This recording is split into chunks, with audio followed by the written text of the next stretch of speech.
Patrick, it's an absolute pleasure to be at the property. We're at the HMH Hotel here in Al Furjan. It's beautiful. I love these types of properties, which we'll get into in a minute. But for everyone listening and watching, if we could just get an overview of your career to date and where you are today, if you can finish with where we are today. Are you sure you want to hear the whole thing? Not all of it. It goes back quite a few years, actually. How did I get into hospitality? I'm not too sure. All I know is that I was looking for a degree that didn't take too many A-levels and too many high-end A-levels. The other thing is there was a friend of ours who I admired as a person, and he was a restaurateur rather than a hotelier, and that's what started me off. Hotel management school back in Canada. Again, why did I choose Canada? Simply because it was easier to get in than in England, because it needed lower grades. Next thing is I went back to England to start my jobs. I was lucky enough to be offered either receptionist or night auditor. At the time, night auditor was a big thing, you know. And I said to the person interviewing me, I said, if I take receptionist, can I just choose afternoon shifts? She said, no, you will have to start at 7 on some days. So I said, that's fine, I'll take night shifts then. And I think that was one of the best decisions to start with, because nights teaches you a lot. And I did that for a year and then started going upwards, kept going upwards in the hospitality field. Like everybody knows, hospitality is about passion. It's about loving what you're doing. It's not about clocking up and clocking out. It's not about, I have to have my holidays. You work hard, you know you're working unpleasant hours. When everybody wants to have fun, you're working. And if you have the passion, that's what happens. So I just kept, luckily, my career took me around many, many places. I met my wife along the way. Actually, I interviewed my wife for a job. Don't tell my bosses that at the time, even though they discovered me. And then, like everybody else, we said, why don't you try traveling for a few years? Well, we left England 30 odd years ago. Okay. We're a young couple, no kids. Now we've got older kids, and I'm still here. So amazing. It's the traveling took us around, took me to India, took me to Egypt, brought me here, and here became the longest country that I've ever stayed in. Over 25 years in Dubai, or in the UAE as a whole, because I did Fujairah, I did Dubai, Sharjah, and no intentions or no plans of going back as such. Amazing. I've always said that hospitality is like a passport to the world as a career opportunity, because as a young, let's say you're 16, 17, 18, looking at your next steps right now, if you're to do some sort of a legal degree or an accountancy degree, you're usually, curtailed by where that ultimate degree can serve you, whether it's UK law, whether it's American law. You can't just go to any country. It has to be where you have that degree. But can you talk to us about the experience you've had with hospitality, having that passport to the world? It was great to do the hospitality degree, or the hospitality, what was it called at the time? It wasn't a degree at the time. It was more like a hotel management school. Okay. But I think, today there is so many options for the kids to look at. And yes, hospitality allows you to go anywhere in the world. It allows you to start as a barista, or as a waiter, or as a cook, or whatever it is you want to be. Or it allows you to, if you take it more seriously, it allows you to start in supervisory and management. And it allows you to export your skills from one country to the next. Yeah. It's not like a pilot or a doctor. If you have a European license and you want to go to the US, you need to do another degree or equivalence degree. You have the same skills, you move them over. Yeah. It's absolutely fabulous on that front. A piece of advice I would give to kids looking back now is I would have taken something else with it.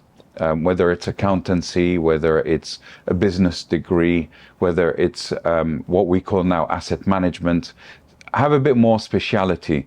It doesn't mean that you're going to be stuck in it all the time, but it just means that you're going to have a one-up on the next person that's interviewing. Because today, with the increase in number of people living and the number of people coming out and wanting jobs, obviously it's employers are looking at what skills am I going to add value to my team. And sometimes when you have a bit more than one degree, you know, if you can, if you can't, then it's about skills. It can be life skills, but you need to add value at the entry level. Yeah, no, I love that. I think it's a great idea. We're sitting in Dubai right now, which you said you came to many years ago and you're still here. Can you give us an overview of the property that we're in? It's stunning, and I loved when I walked in the lobby. I could feel it already. It's the type of hotel that I think Dubai definitely needs more of, and it's great that we're here. Well, for many years, we've been saying that Dubai has been focusing on the luxury and ultra luxury, and our chairman, Sheikh Mohammed, decided that, you know, there is a big gap in the market for the millennials and for the millennial-minded people. What does that mean? It means they want something a bit more different than the normal hospitality. It means that when you say I'm staying in a budget hotel or I'm staying in a 3-star hotel, it's not equivalent with sticky carpets and old furniture and squeaky floorboards. It means it's more of a fun place.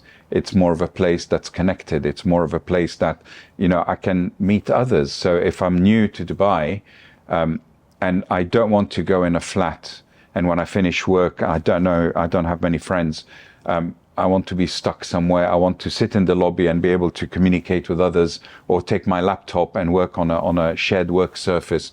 So basically, he started studying that, and he brought in, you know, some focus groups, all of millennials of different nationalities, because we know that Dubai is a melting pot of nationalities. So we had the GCC residents, the locals, we had the expats, the Asian expats, the Western expats, and we got them all together, and that's what we ended up with. We ended up with this beautiful property. Some people say, oh, the rooms are small. Well, that's not what the millennials think.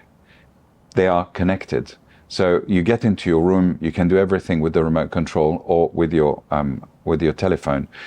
You can come down to the lobby, you're still connected. You can order your pizza or your coffee from a QR code. It's a easygoing, cool place. Like we were saying earlier, long-termers love it here. We've got a laundrette. So you've got your washing machine, you've got your dryer, you've got your ironing place. So again, the ironing place can become very social place because there's a TV, you know, and then a few people meet up in there and a discussion, you call room service, they deliver you the stuff, or, you know, you bring your own stuff in there. So it's young, it's clean, it's, you know, I think it's forward thinking. I think that's the future of hospitality, because if you think about it, even the big brands are now into budget lifestyle, but they've also morphed it from budget lifestyle to luxury lifestyle. So now you have the ultra luxuries going into lifestyle as well, because they realize that hospitality can be a bit stuffy. Yeah. You know, in the old days when you're saying, I'm going to a good restaurant, it had to be a waiter with a hand behind his back and the other one, you know, serving you, looking at you from high up and then telling, you know, you shouldn't be eating with that fork. It's the other one, you've missed it. You know, I know that you're not used to this restaurant. No, it's not like that at all nowadays. I think it's incredible that we can go back to focus groups. Can you talk us through the timeline of, because we talked before the episode kicked off that this was a purpose-built property specifically for HMH Hotels. What's the timeline from you're having the first conversations or the ideation of we need more hotels for millennials to opening day? It's actually typically of Dubai, brutally quick. The construction of the hotel, 2 years. Okay. From inception to starting the process, etc., you're talking about 8 to 10 months beforehand. So usually this would take a couple of years to develop a brand, and then the inception of it. Here you're talking about the whole process took 2.5 years, just over 2.5 years. Yeah. So if we're being very critical, we'll say just under 3 years. Yeah. But it's still very, very tight. And when you sat down with the millennials, can you give us some idea of like what were the sort of things that they were mentioning they wanted to see? Because I think it's fascinating to hear.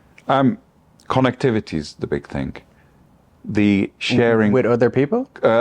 all sorts, Okay. whether it's tech connectivity, Yeah. whether it's social connectivity, whether it's connectivity to get into town. So you're talking connectivity in general. But yes, the main two ones were the social side of things and the tech side of things. Affordability. So we're not talking about 5-star luxury.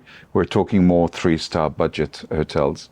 You're talking, they didn't have a hang up of prices changing, going up and down. You know, they knew that prices is like the stock market. One day the same hotel room is going to be at, you know, X. The next day it will be at X times 2, and then the day after it will be at X minus. So that wasn't an issue at all. But for them, as long as it was all available there, and that's one of the things. The other thing was the colors. The other thing was the playability. You know, how playful is the hotel? So that's why you will see different aspects. The rooms, we have 3 very different themes. The artwork or the designs in the rooms are very very different. They are all connected to the local area. So there will be a connection to Dubai. So in one of the rooms, it's as if you're looking through the window and you can see the Abras on the creek, or you can see the old houses with the wind towers. As you come into the main hotel, you can see an Arabic house with kids, you know, local kids dressed in the local outfits, peering through a window. So, and the last one, of course, I can't forget that, because when we were opening, it was the quest, the space quest. So we have the astronaut in the middle of the lobby. So each new hotel that's going to open will have its own designs to remind you of where you are. So going back to the millennials and what they wanted was the playability. Then the other element was food based. They don't want Michelin star food or prices, but they want something that appeals to them. What's that? It can be fast food, or how can I say that? Wellness food. Yeah. So things like your super fruits, your super vegetables, yeah, but without being boring, you know. So it had to be a bit of mixture. You mix the different cuisines, whether it's Thai, Italian, steaks from Brazil, that type of thing. So you had to have a bit of the variety without having the extreme tax price. And at the same time, it had to be playful and fun. So we had that in the restaurant. We had a melt cart in the lobby. Melt cart is the ice cream. So tell me, how many hotels do you know with an ice cream cart in the middle of the lobby?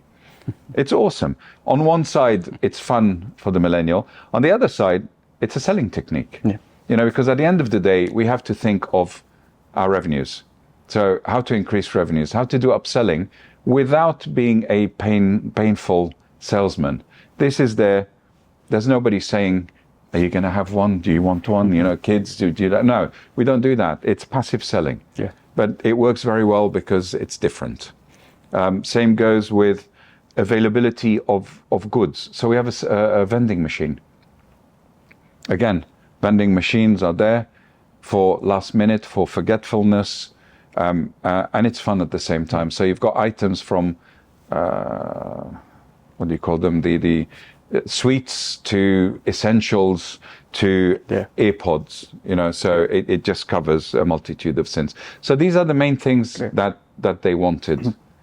And the property now has been open for 2 years? Yeah. Okay. So conceptually, you have an idea, you go to a market, you test it out, you build a property, you launch it. 2 years later, have you been surprised that it's not just millennials? Is it definitely just millennials? Like, what has actually the makeup of the reality been for the last 2 years? It started with us focusing on millennials, but that's why I've added the millennial-minded people, because you get all sorts of ages here, to be honest. You get young families, you get retirees, anybody who likes this type of hotel. You know, it can't be somebody who likes the formal 4 and 5 star hotels, because this is playful, it's different, it's a lot more informal. Our staff don't wear ties. You know, it's a lot easygoing. So you have to like this style. But we found that yes, it's open for anybody who enjoys this this type of hospitality, who wants the informality, who doesn't want to be you know, pestered all the time. What are the big things that we've changed? Of course, from inception to delivery, you have to adapt. And if you don't listen to your customer, it hurts because you stay behind, and we know what happened to the dinosaurs. So a simple example is the vending machine. We had the vending machine located in a nice place with nice decor, etc. Nobody bought anything because nobody knew where it was. So when we moved it and put it in the lift lobby on the ground floor, everybody started using it. What else did we change? We changed our pricing policies. Who was my biggest competitor on F&B? Talabat. Okay, and Talabat is very difficult to compete with, and I'm not just using that one. It's all the apps, all the ordering apps, because people have become creatures of habits. Because we've even tried looking at pricing structures, and when you're in a lifestyle budget hotel, sometimes your F&B becomes more expensive than your rooms, and you can't have that. You need to balance the two. So we've done that. Things have improved.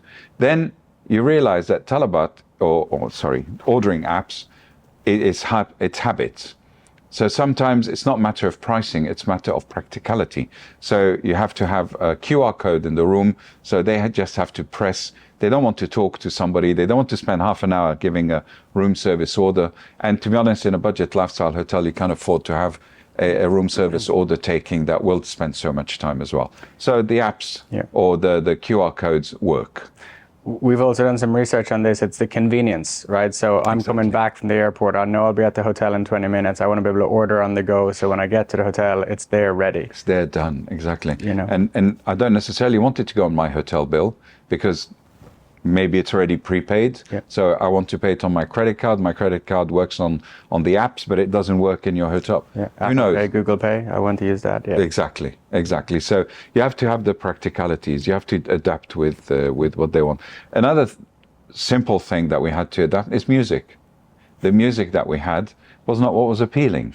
So we had to bring in somebody a bit more of a DJ who was known in town. You know, people liked his music. So he came, he adapted his music, and now we have a bit more, you know, bespoke music. Millennial-minded clientele. Exactly.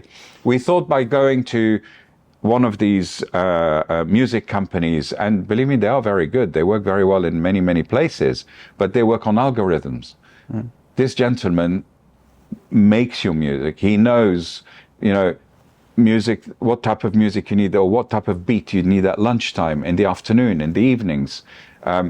When you do things like hour for, you know, we were talking about persons of determination. So sometimes you have to do an hour in the restaurant for people who don't like loud music, for people who don't like too much lighting or mood lighting. So he understands these things, and he can adapt his music to go into that type of thing.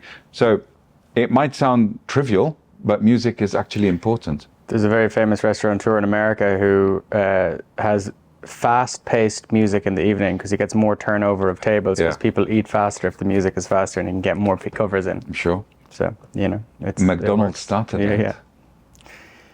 it. ECOS is part of HMH as a holding company or a holding group. Can you just give us an overview of maybe the other properties in that and how you interact with the team? You're the COO of an organization. So how does that work day to day? How do you split your time? HMH is probably the first local brand that is focusing on well-being. It's the first local brand that decided to go dry in all its hotels. We started it in 2003, and talking of legends of the hospitality industry, it was started by another legend, Michel Noblet, who was the CEO of Meridian at the time locally, who did take after Gerald Lawless as well, funny enough. Him and His Highness Sheikh Mohammed bin Faisal Al Qasimi, the owner of the company, they started HMH in 2003, but the brands started way before that, with Coral, with the famous Coral Beach Hotel that started back in the 80s when Club Med used to exist in this country. So that's how it started. And because Coral became such a household name, and household names become brands, so it morphed into a hospitality brand, and then they realized how much they could do.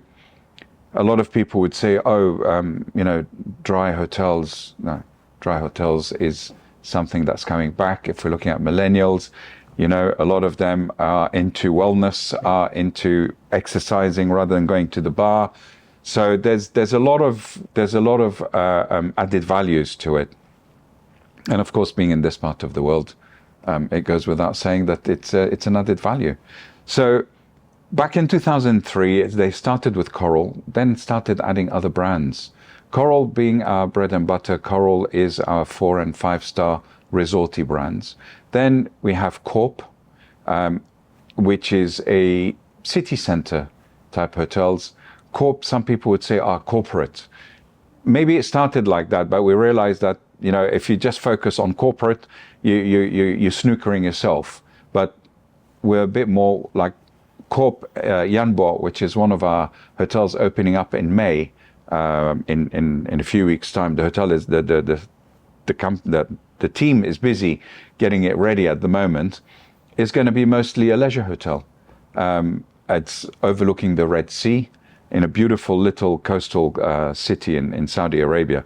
So Corp has again morphed from pure corporates to corp leisure families. It's urban. That's the main thing of it, and it's 3- to 4-star hotels. Then came the luxury. So we've got Bahi and the famous Bahi Ajman Palace. The Q's in the name. It's in Ajman. It's our big 5-star luxury. And at the moment, we're looking at building another one in Saudi Arabia, and there's another one that is being spoken about in the UAE as well. So these were the 3 starting brands. Then came the need for residences, the branded residences. That's become a big thing. And we went with EWA, EWA. The name is very local. And in fact, in Saudi Arabia, it's a very popular name. So if you go to Jeddah, we have one of our beautiful hotels over there, which epitomizes the brand. It's a little bit, it's branded residences, it's small apartments, it is long stayers mostly. And our new baby, Ecos, which I think is going to be leading the way very, very quickly.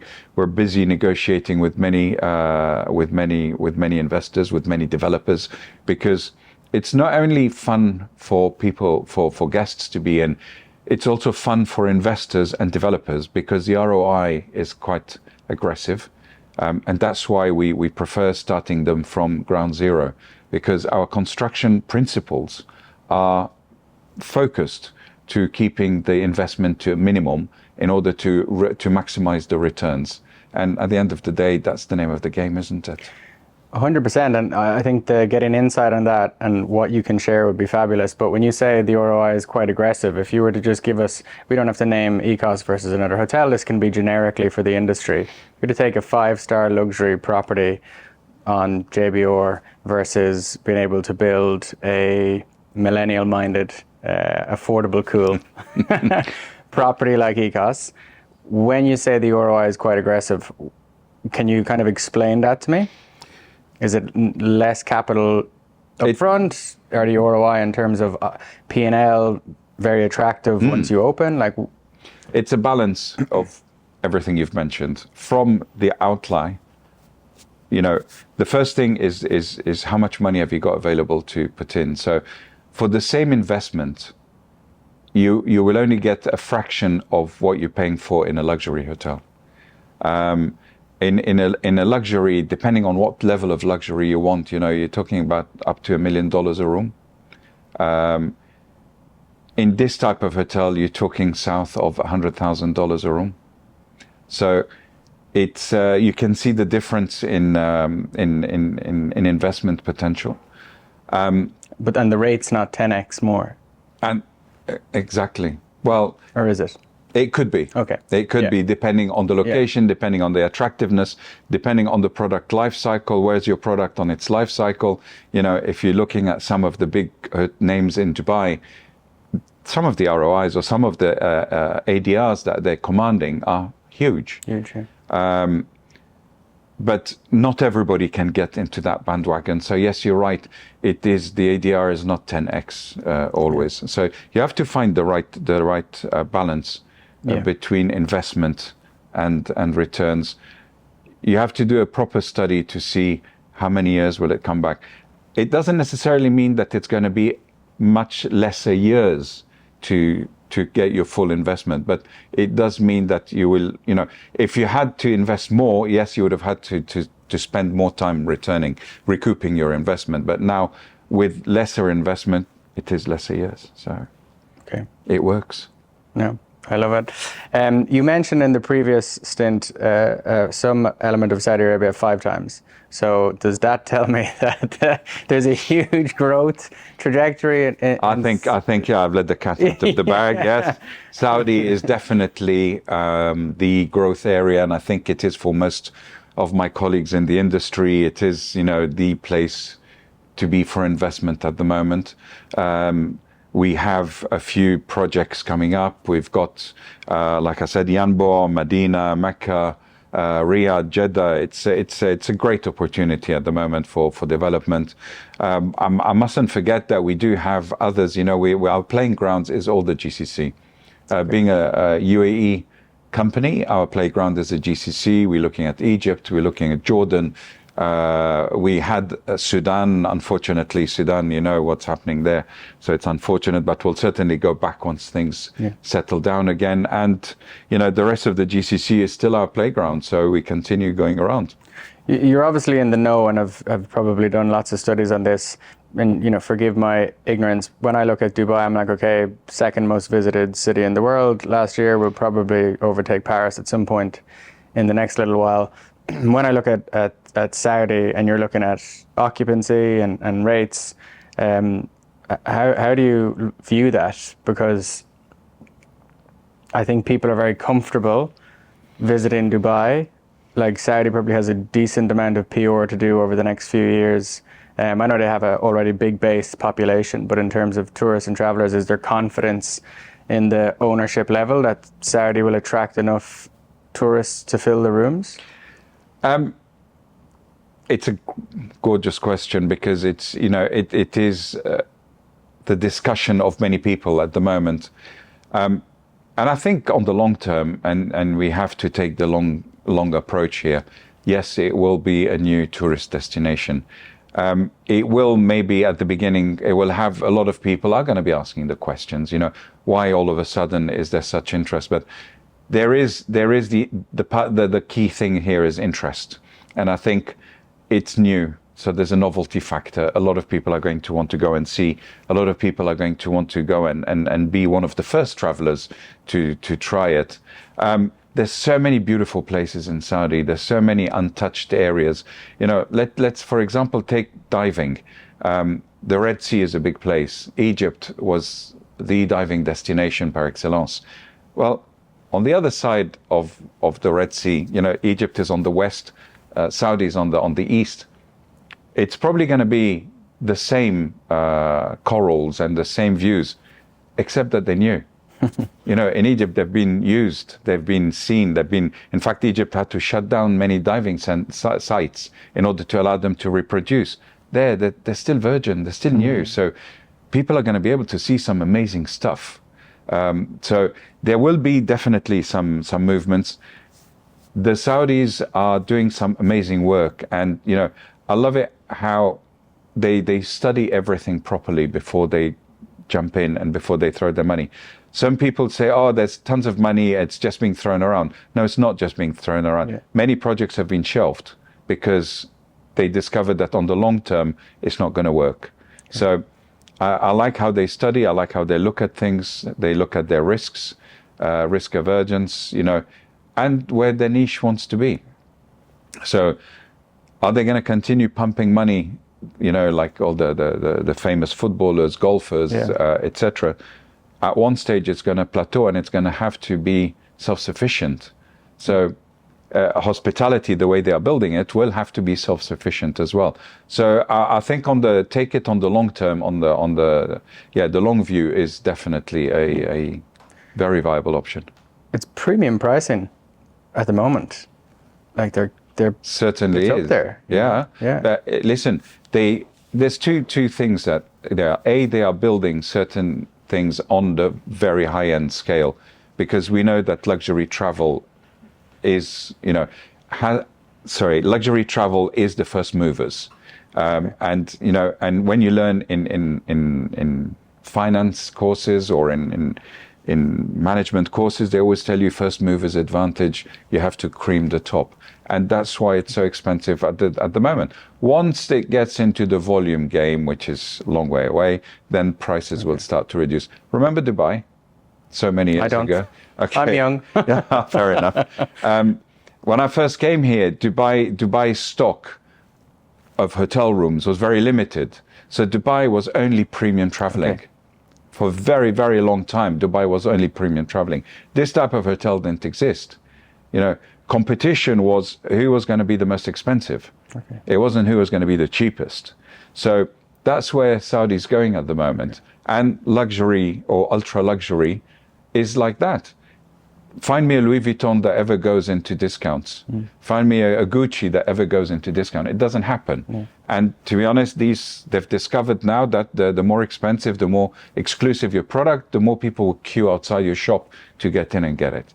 So that's, I think that's the way Saudi is looking at. And as long as the product is going to be fabulous, I think the demand is going to be there. No, it's exciting. Listen, I'd love to finish off on where we are today. And you mentioned Mr. Lawless. Mr. Lawless had said at a recent event we did that if hoteliers were given the option, we would have stopped at 6 hotels in Dubai. But His Highness had a vision to keep building. People are like, wow, will people ever fill this? And we're here today with 800 hotels later, and it's still fairly high occupancy.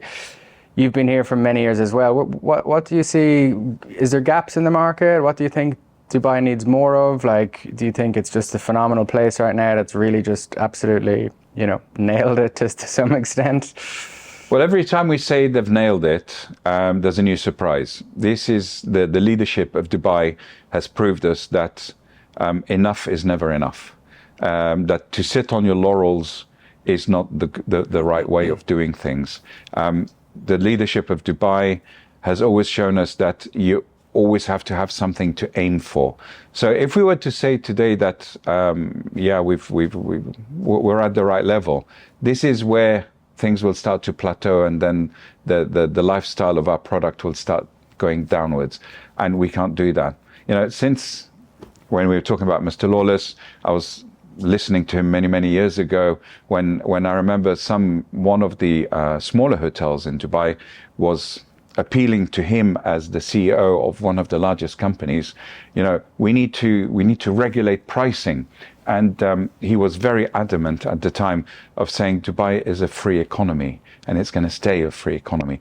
And I think it's by being a free economy and a competitive economy that it keeps on developing all the time. And if, today a lot of the developments we see are from investors. They're not just the government. The government promises, or the government puts as objectives what they're going to do for the country. So like Expo, like the development of Emirates, like the development of, Burj Khalifa, that type of thing. So to attract more investors. And it's now the investors who start, putting new things to expand the whole city itself. So yes, I think Dubai is not going to stop surprising us. Dubai is just, I think, laid the foundations for the next generation. Yeah. So it's when I first arrived in Dubai, it was like a dormant village, not for very long. And then every time we think that it's reached its plateau, I'm one of the ones who says, no, just wait for the next announcement from Sheikh Mohammed. He's going to surprise everybody, and he always surprises everybody. So I think it's as long as we're here, we have to be ready for surprises and ready to go the next step. Yeah, well, I was even fascinated to hear that Dubai Mall was the most visited place in the world last year. Yes. So, incredible. Two more questions, actually. We've had I really enjoyed the story, Patrick. Thank you so much for giving it to us. I think it was absolutely fabulous. But I'll just finish on two more tactical questions that many people might be able Tactical, that sounds a bit ominous.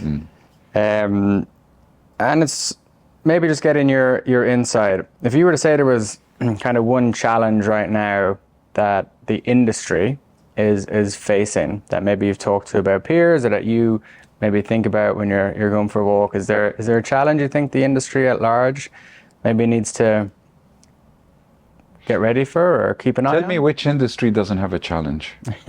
And the next question I would have is, why do we have managers? To resolve the challenges.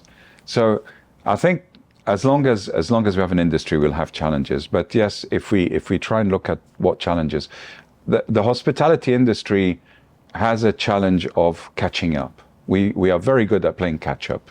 Whether it's from revenue management, we've learned from the airline industry, whether it's from the employment of talent. We love using big words like talent, like empowering people, like, lifestyle. But we forget that you need people to do these things, and we need people that believe in what you're doing today. We were talking about millennials earlier. Now, the majority of our team members are millennials or millennial-minded people, or people who like to do things in a funky, different way. So what do we need to do? Are they going to apply to jobs in the classic way? Of course, there'll always be some. But the people that you want leading your people, the people you want in the front lines, are the people who are going to go for the funky stuff. So do we do HR marketing? No, we don't. Do we really look at people wellness? So people meaning associates, teams, our team players. Do we look at their wellness? Do we look at their today what's the biggest word in after COVID? We're looking at people's state of mind. So do we do this? We pay a lot of lip service to this, but we don't really look after them like many companies do. You go and work for the tech companies, and we need to learn from them. We need to learn how they not just put a table of ping pong or a sofa and a TV in the staff restaurant. It's how they do the whole thing, the concept. What's wellness for these people? Treat them like real people, and then we will start attracting more people. Then, of course, grassroots teaching, making people interested.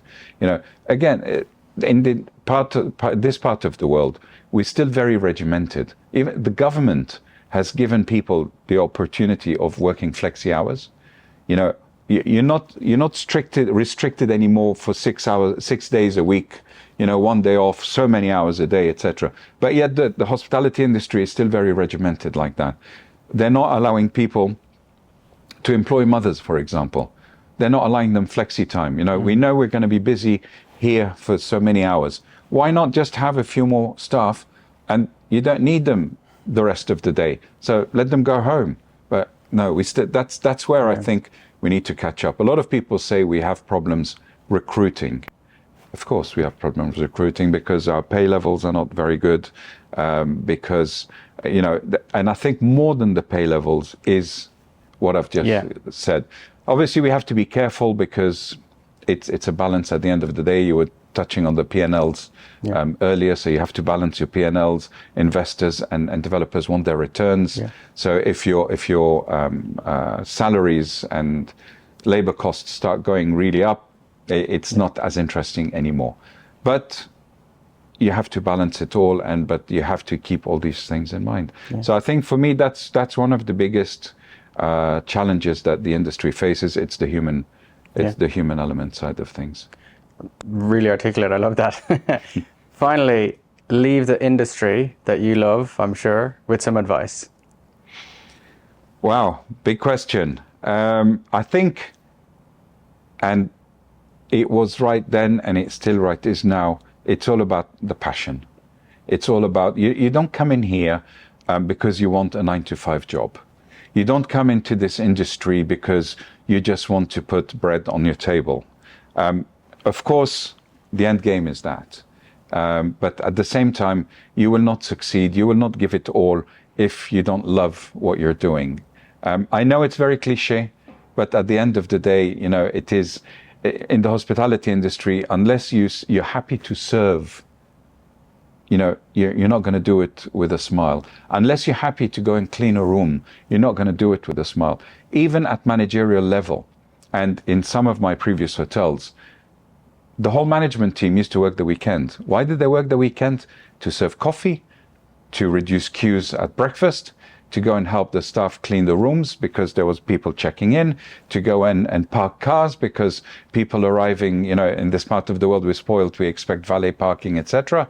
So even when you reach management level, and some people like management because they get a desk and they get a telephone and a PA and blah, blah, blah.